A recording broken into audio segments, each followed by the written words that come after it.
After a temporary truce between the Afghan government and the insurgents during the 3 days of Eid al-Fitr, the brief euphoria is over, and the public anxiety has remained unchanged because more questions have arisen than any meaningful answers being addressed about the peaceful resolution of the conflict. However, the recent decision by U.S. President Donald Trump's administration to reply favorably to the Taliban's demand for direct negotiation has created a new momentum. In fact, after 17 years of a protracted war, U.S. policymakers are having difficulty selling the war narrative to the political elite in Washington. Therefore, before a review of Trump's strategy for South Asia in the next couple of months, the narrative of peace is being put forward in order to appease the war-weary American public. Must-reads from across Asia, directly to your inbox. Before a review of Trump's strategy for South Asia in the next couple of months, the narrative of peace is being put forward in order to appease the war-weary American public. Meanwhile, the Taliban have used the ceasefire as a public relations campaign to show their unity and strength vis-a-vis a weak government and a fragmented political coalition in Kabul.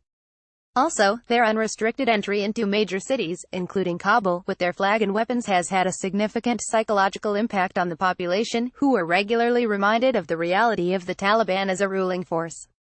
In addition, the insurgents have readopted their military tactic of hunting down Afghan forces in the places where they are the most vulnerable, and also they have returned to terrorist activities such as suicide attacks, one of their most effective weapons against the Afghan government and foreign forces.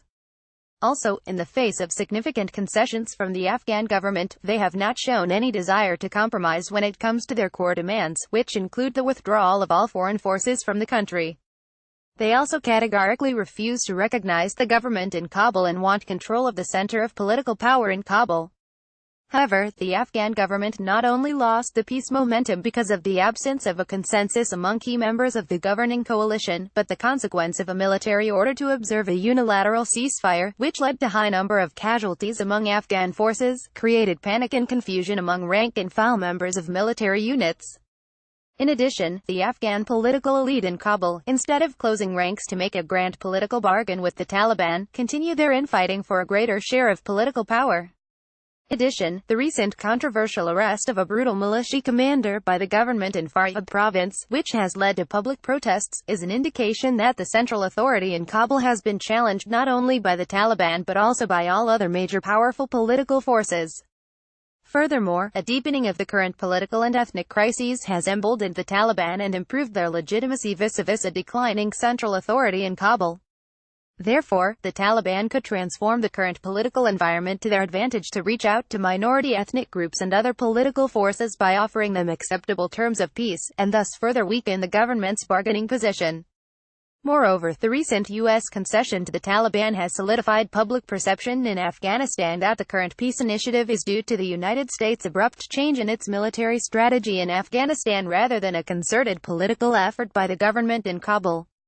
As I wrote it in my previous opinion article for the Asia Times, will U.S. negotiate an exit strategy with the Taliban? There are legitimate questions about the future of the constitutional political process and the fate of Afghans who favored the U.S. military intervention in the country in 2001. Most Afghans vividly remember the Soviet Union's premature military withdrawal in 1989, which precipitated the country's descent into a bloody civil war. Many Afghans fear a Taliban vendetta, particularly those who have assisted the U.S. military against the insurgents since 2001. In reality, many Afghans fear a Taliban vendetta, particularly those who have assisted the U.S. military against the insurgents since 2001. Therefore, the pro-American political elite, and the Afghan security forces, chiefly the elite special forces, might pay the ultimate price. In addition, panic and fear about an eventual return of Taliban rule might provoke an unprecedented exodus from the country. Indeed, the United States has a unique responsibility to prevent another bloodbath in the country, and direct U.S.-Taliban talks are the equivalent of pushing the reset button for the current political process, known as the Bonn Agreement of 2001. Therefore, in view of the current political and ethnic crises within the governing coalition, growing political revolts against the central authority in Kabul, and the undeniable reality of the Taliban as a major politico-military force, the time is ripe to search for a new political formula in Afghanistan. Asia Times is not responsible for the opinions, facts, or any media content presented by contributors. In case of abuse, click here to report. Continue reading.